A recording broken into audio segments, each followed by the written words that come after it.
Sword of Coming, episode 130. Untuk melihat video selengkapnya, sahabat bisa kunjungi playlist yang telah Sabta Novel sediakan. Yo mari, kita berimajinasi bersama dan masuk ke alur ceritanya.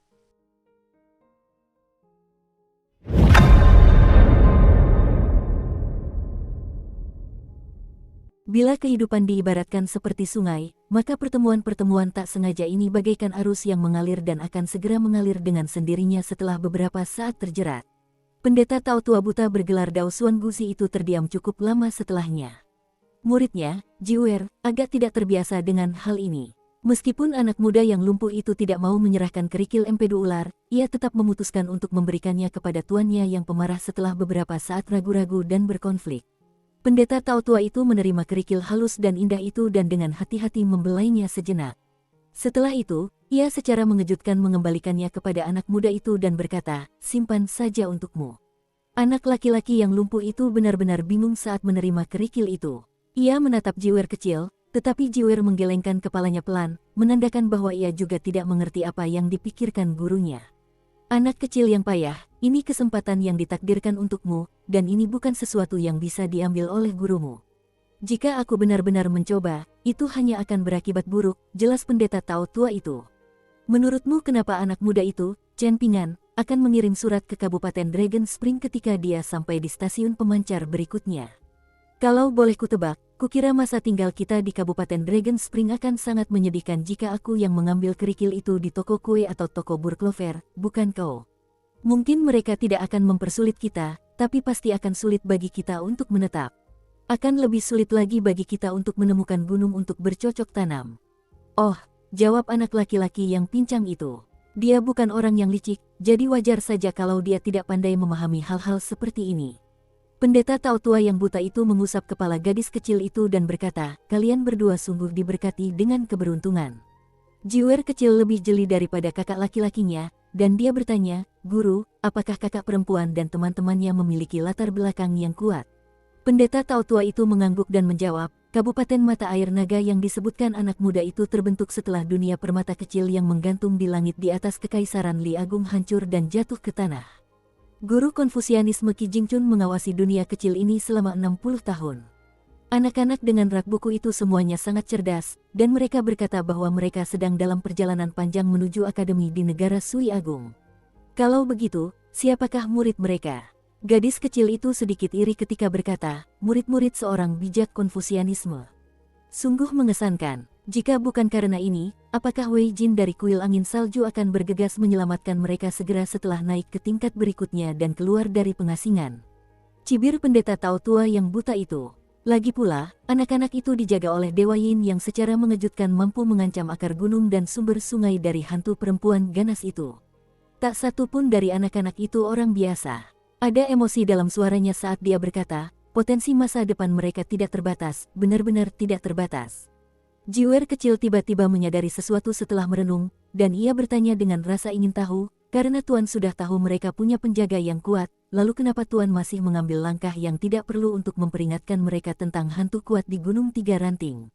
Mereka tidak perlu khawatir tentang ini sejak awal. Pendeta Tao tua itu mengulurkan tangan untuk mencubit pipinya karena kebiasaan. Ia terkekeh dan berkata, "Gadis bodoh, ini namanya berbuat baik tanpa biaya. Kita bisa bertindak sebagai orang baik tanpa mengeluarkan uang sepeser pun, jadi kenapa tidak melakukannya? Tapi kalau mereka tahu isi pikiran guru, bukankah itu akan memperburuk keadaan dengan melakukan hal yang tidak perlu?" Tanya gadis kecil itu dengan takut-takut. Pendeta Tao tua itu terdiam. Ia menggelengkan kepala dan mendesah. Akhirnya, ia menepuk kepala Jiwer kecil dan berkata, "Guru perlu memperlakukan kalian berdua dengan lebih baik di masa depan. Selama bertahun-tahun ini, aku selalu bermimpi meraih kekayaan besar dan menemukan murid yang sangat berbakat dari pinggir jalan. Aku selalu mengeluh tentang latar belakang kalian berdua yang buruk. Namun, jika dipikir-pikir sekarang, sepertinya akulah yang selama ini buta akan bakat kalian." Gadis kecil itu merasa sedikit takut.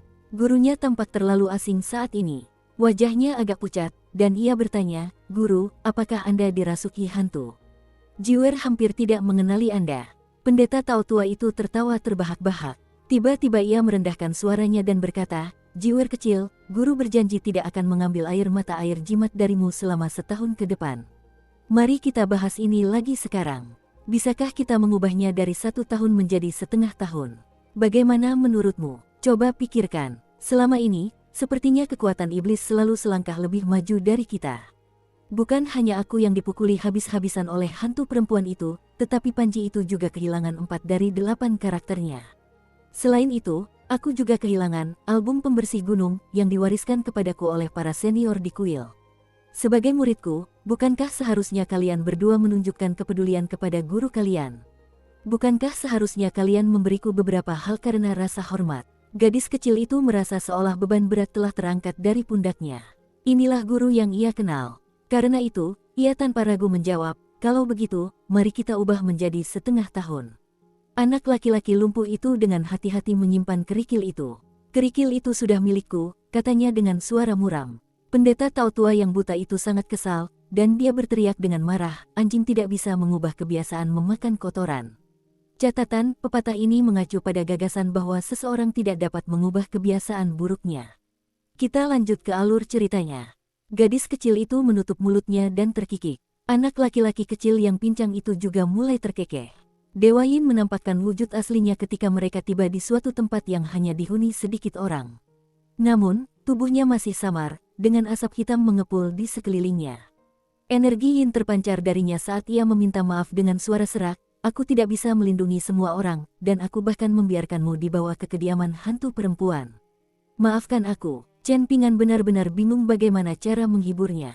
Setelah setengah hari berusaha menemukan kata-kata yang tepat, akhirnya ia berkata, tidak apa-apa asalkan kamu berusaha sebaik mungkin.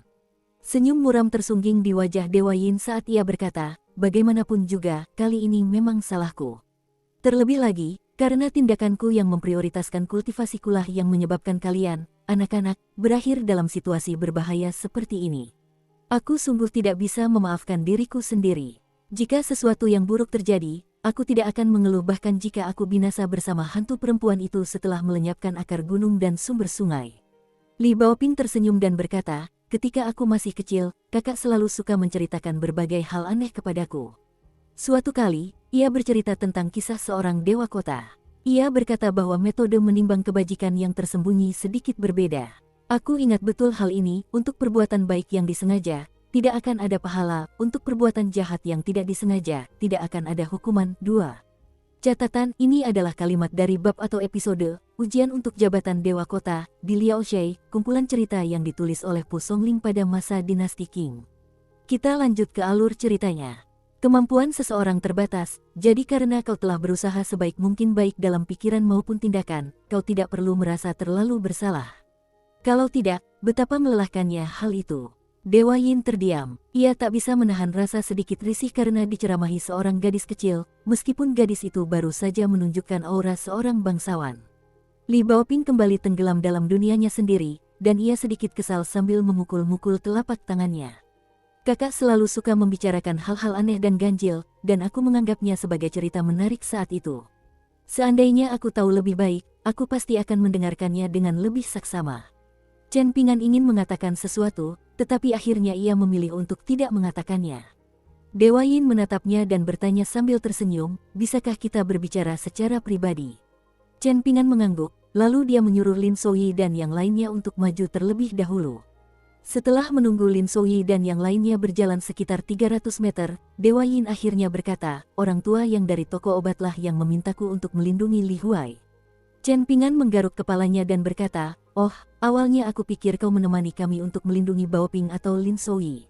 Ayah Li Huai, Li Er, hampir membunuh Song Changjing. Dia sangat kuat, jawab Dewa Yin sambil tersenyum. Suatu ketika Li Er menemui Pak Tua Yang dan mengatakan bahwa istrinya telah diganggu oleh orang lain, sehingga ia perlu mencari leluhur orang-orang itu untuk membalas dendam. Karena itu, ia harus meninggalkan dunia kecil permata. Pak Tua Yang tidak bisa mencegahnya, jadi ia akhirnya hanya bisa setuju dengan berat hati. Setelah itu, kudengar sebuah pasukan abadi yang kuat di benua Vial Harta Karun Timur dihancurkan paksa oleh tinju Li Er. Terlebih lagi, ia telah berjuang keras mencapai puncak gunung dari kaki gunung. Rahang Chen Pingan ternganga saat mendengar ini. Bukankah semua orang menyebut Li Er sebagai orang paling tidak berguna di sisi barat kota kecil itu? Bahkan, putranya, Li Huai, pun berpikir demikian. Lalu mengapa Li Er tidak memberitahu Li Huai tentang ini? Tanya Chen Pingan dengan ekspresi bingung. Suasana hati Dewa Yin tampak membaik secara signifikan setelah mulai berbicara tentang Li Er, dan ia menjawab, Li Er memang orang yang keras kepala dan terobsesi pada banyak hal. Kalau tidak, dia tidak akan menikahi wanita itu. Chen Pingan tertawa gembira dan berkata, Li Huai pasti akan sangat gembira ketika mengetahui kebenarannya. Kau tidak berencana memberitahu Li Huai tentang ini?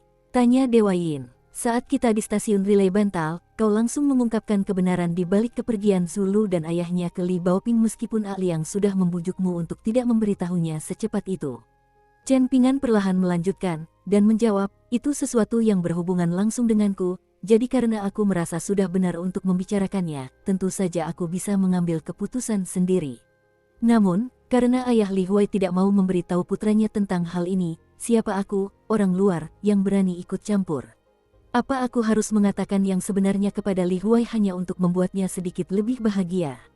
Ini tidak benar. Dewa Yin mengangguk mengerti. Ia teringat saat Li Er memandang anak muda dari Gang Fas Tanah Liat ini lebih tinggi daripada para jenius agung lainnya. Bahkan, Li Er rela melanggar aturan saat ia mencoba memberikan ikan mas emas dan keranjang Raja Naga kepada Chen Pingan. Chen Pingan tiba-tiba berhenti dan bertanya, penglihatanku sangat bagus, dan aku juga khawatir kau orang jahat sejak awal. Jadi aku ingat betul saat pertama kali kita bertemu, Dewa Yin senior menatapku sebelum menatap Li Huai. Kenapa begitu? Apa itu tidak disengaja? Atau, kalau kau tidak mau menjawab, anggap saja aku tidak bertanya. Kalau saja Dewa Yin masih hidup, pastilah ia kehausan dan merasa seperti duduk di atas ranjang penuh jarum saat ini. Saat itu, bagaimana mungkin ia membayangkan Chen Pingan begitu peka? Tatapannya hanya tertuju pada pemuda itu sesaat, dan bisa dibilang ia telah menyembunyikannya dengan sangat baik. Namun, Dewa Yin dengan cepat menerima hal ini ketika ia memikirkan penampilan Chen Pingan selama perjalanan ini. Kemungkinan besar karena inilah Chen Pingan mampu memenangkan kepercayaan rekan-rekannya. Meskipun Lin Souyi telah mencapai 5 tingkat tengah dan menjadi abadi sejati, Li Baoping tetap tidak mau mendengarkannya, begitu pula Li Huai. Sedangkan untuk Dewa Yin, kemungkinan besar ia juga tidak terkecuali.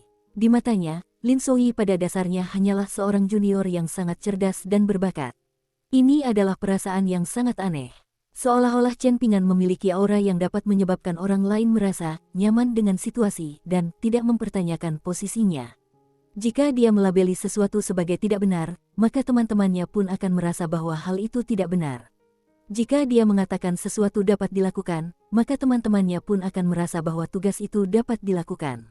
Namun, ini bukan bagian yang paling aneh. Yang lebih aneh lagi adalah fakta bahwa Chen Pingan tidak pernah sengaja memamerkan keahliannya. Justru sebaliknya, ia dengan rendah hati belajar aksara dan membaca dari gadis kecil yang memanggilnya paman junior, dan ia juga tidak pernah memperlakukan Li Huai seperti anak kecil yang kekanak-kanakan. Ia juga bersedia mengobrol dengan Lin Souyi dan mendengarkan ceritanya tentang dunia luar. Dewa Yin tersenyum dan menjawab, saya tidak akan menjawab pertanyaan ini untuk saat ini. Namun, Anda dapat yakin bahwa saya tidak akan mencoba menyakiti Anda. Chen Pingan berlari kecil ke depan, tak lupa berbalik dan berkata sambil tersenyum, aku tak akan menanyakan pertanyaan ini kalau aku tak percaya padamu. Dewa Yin perlahan menyembunyikan sosoknya, sambil mendesah. Menemani anak-anak ini dalam perjalanan panjang sungguh menguras tenaga. Sebenarnya, Zulu, si pelayan yang nakal, akan dianggap sebagai anak ajaib yang cukup mengesankan jika ia ditempatkan di pasukan biasa di kerajaan manusia. Namun, sungguh disayangkan ia jauh lebih rendah daripada anak-anak lain di kelompok ini. Bahkan, ia memang lebih rendah dalam segala hal. Dalam perjalanan ke selatan, mereka pertama-tama melewati Sungai Dragon Whisker dan Sungai Iron Talisman sebelum melewati Sungai Embroidered Flower dan Sungai Rusing Tranquil. Mereka telah melewati lebih banyak jalur air daripada pegunungan.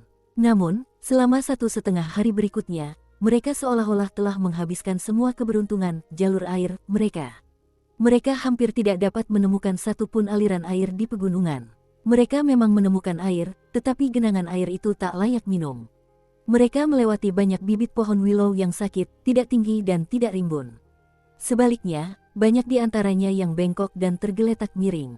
Serangga berdengung di sekitar, dan lingkungannya sungguh tak nyaman. Dukung terus channel YouTube Sabta Novel. Li Huai sedikit takut. Ini karena pendeta Tao tua yang buta itu telah membuat pernyataan yang tidak menyenangkan tentang perlunya mereka melewati daerah yang dipenuhi hantu bernama Gunung Tiga Ranting. Tidak hanya ada hantu jahat di sini, tetapi bahkan ada mayat Yin yang bertindak sebagai bawahannya.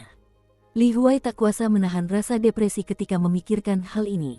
Boneka lukis dan patung tanah liatnya terlalu kecil, jadi kemungkinan besar kemampuan bertarungnya takkan memadai meskipun benar-benar hidup. Terlebih lagi, 5 patung tanah liat pemberian Wei Jin takkan hidup, betapapun ia menghangatkannya di tangannya. Pedang abadi berbaju putih itu bukan pembohong, kan? Ia tak rela berpisah dengan harta karun sejati, namun ia tak ingin merusak citranya sebagai pedang abadi, jadi ia sengaja berbohong besar padanya. Senja tiba, dan Chen Pingan berhenti untuk membuat kompor darurat untuk memasak makan malam. Li Huai berlari untuk mengumpulkan seikat besar ranting kering. Setelah itu, ia berjongkok di samping Chen Pingan dan mengeluh, "Chen Pingan, aku merasa Wei Jin dari kuil angin salju tidak sehebat A Liang." Chen Pingan mengabaikannya. Li Huai berlari kembali ke rak bukunya dan mengambil boneka lukis dan sebuah patung tanah liat. Ia kemudian menggunakan boneka lukis itu untuk menindas patung tanah liat yang bersenjatakan pedang dengan kejam. Setelah beberapa saat, ia meletakkan patung tanah liat itu di pangkuannya dan berpura-pura memohon ampun. Pada saat yang sama, ia berteriak, "Oh, hantu perempuan perkasa, ampuni aku. Aku, Wei Jin, menyadari dosa-dosaku." Chen Pingan tidak tahu harus tertawa atau menangis. Akhirnya, ia hanya bisa menjelaskan, "Wei Jin orang yang sangat baik." Li Huai memutar matanya, dan tangannya terus bergerak secara kacau saat ia menggunakan boneka yang dicat untuk merusak patung tanah liat. Lin Souyi sedang duduk di atas batu di dekatnya dan membolak-balik album penjelajahan gunung. Ia menatap Chen Pingan dan berkata, "Kalau pengamatanku tidak salah, sepertinya Wei Jin agak meremehkanmu. Atau lebih tepatnya, dia paling tidak optimis dengan kemampuanmu." Li Baoping, yang sedang merapikan rak buku kecilnya dengan tenang, menjadi marah mendengar ini. "Benarkah?" Berbaring di lantai dengan bokong terangkat, Chen Pingan perlahan menyalakan api di tumpukan kayu bakar. Sambil berjongkok dan bersiap memasak makan malam, ia bertanya, apakah sikapnya yang meremehkanku mengubah fakta bahwa dia orang baik? Li Huai tercengang. "Chen Pingan, apa yang kau pikirkan? Bagaimana mungkin seseorang yang meremehkanku bisa menjadi orang baik yang sangat baik? Mereka pasti bukan orang baik yang terlalu baik." Gerakan Chen Pingan metodis saat ia mulai menyibukkan diri dengan memasak. Wei Jin adalah orang yang sangat kuat, dan dia bahkan disebut sebagai dewa pedang terestrial oleh orang lain.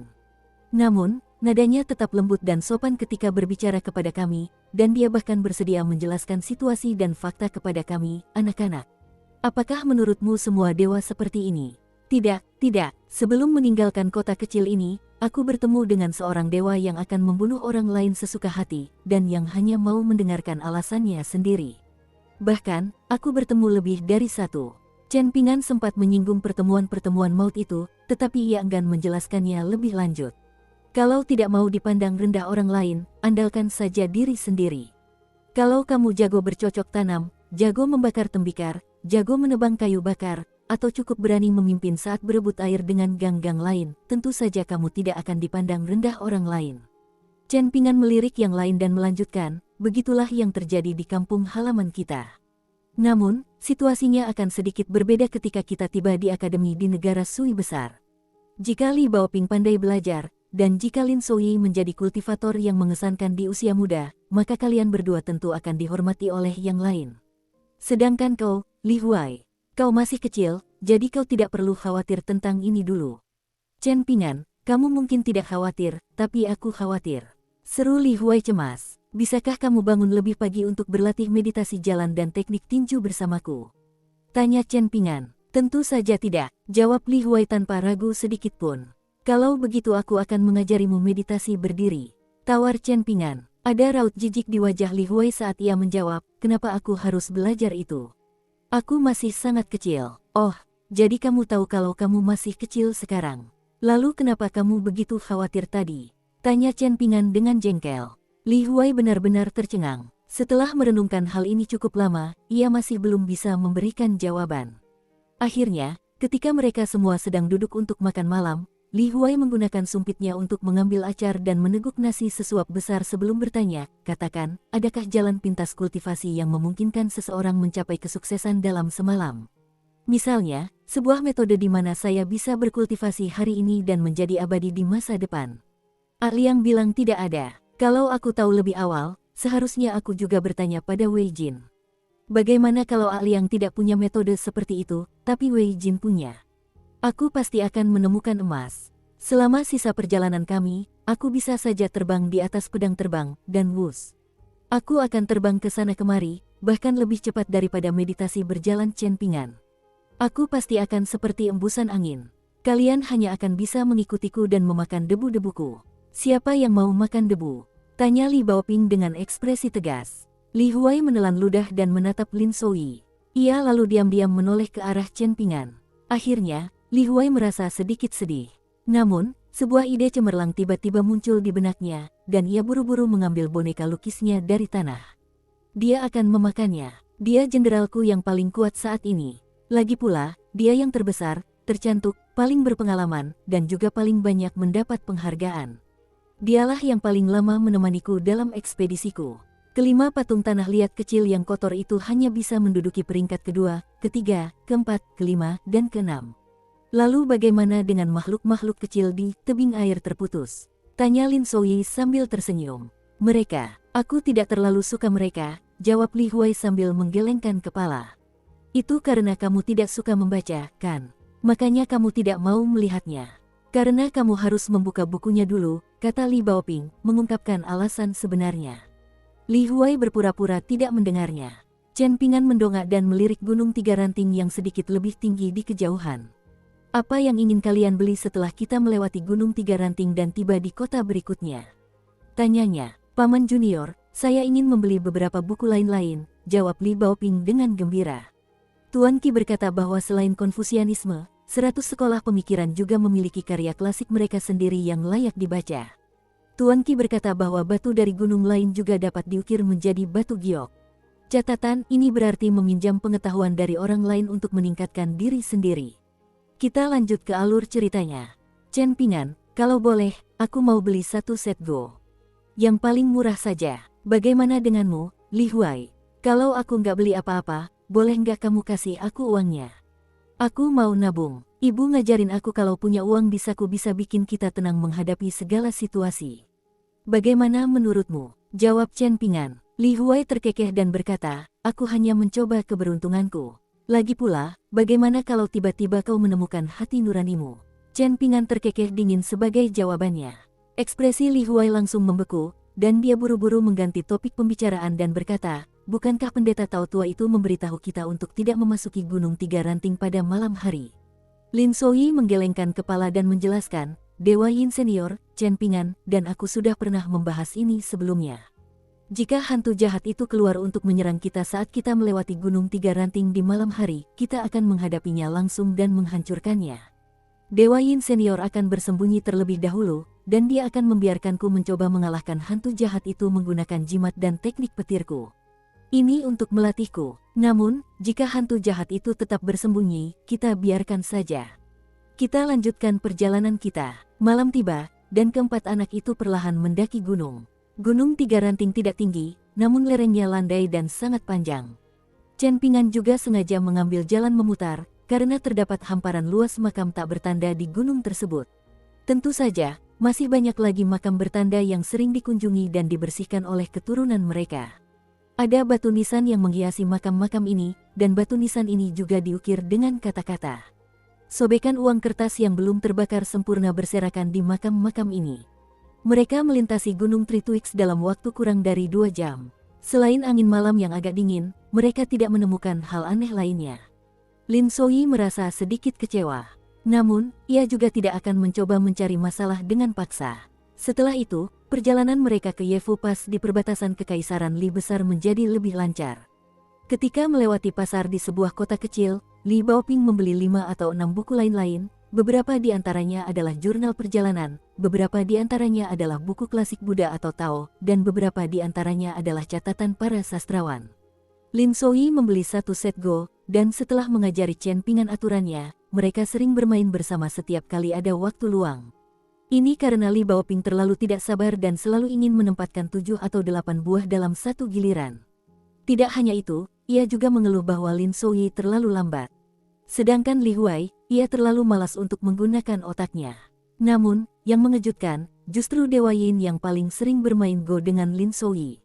Kenangan menghabiskan hampir 10 tael perak untuk membeli buku jelek di kota lilin merah kemungkinan besar masih segar dalam ingatan Li Huai. Karena itu, ia memilih untuk tidak membeli apapun kali ini. Meskipun Chen Pingan ingin berlatih ilmu pedang, dia tidak sungguh-sungguh melakukannya selain sesekali mengambil pedang kayu belalang dari keranjangnya. Menurutnya, hal terpenting saat ini adalah mengasah teknik tinjunya. Baru setelah ia merasa memiliki waktu luang, ia akan mulai berlatih pedang. Mengenai teknik penyaluran Qi yang diajarkan A Liang, Chen Pingan baru mencapai setengah jalan. Bagaimanapun caranya, ia tidak akan mampu melewati pemberhentian ke-6. Meskipun saat ini ia tidak bisa berlatih pedang, A Liang telah memberitahunya bahwa 18 perhentian adalah teknik yang diciptakan melalui kerja keras para pendekar pedang yang tak terhitung jumlahnya. Berlatih 18 perhentian dengan tekun sama saja dengan meletakkan fondasi yang kokoh untuk latihan pedangnya di masa depan. Setiap kali ia memikirkan hal ini, Chen Pingan akan merasa segar kembali dan penuh semangat.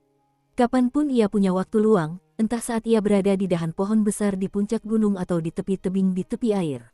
Anak laki-laki itu akan membentuk segel tangan dan bermeditasi berdiri sendirian, bermeditasi dalam diam sambil menatap gunung dan air.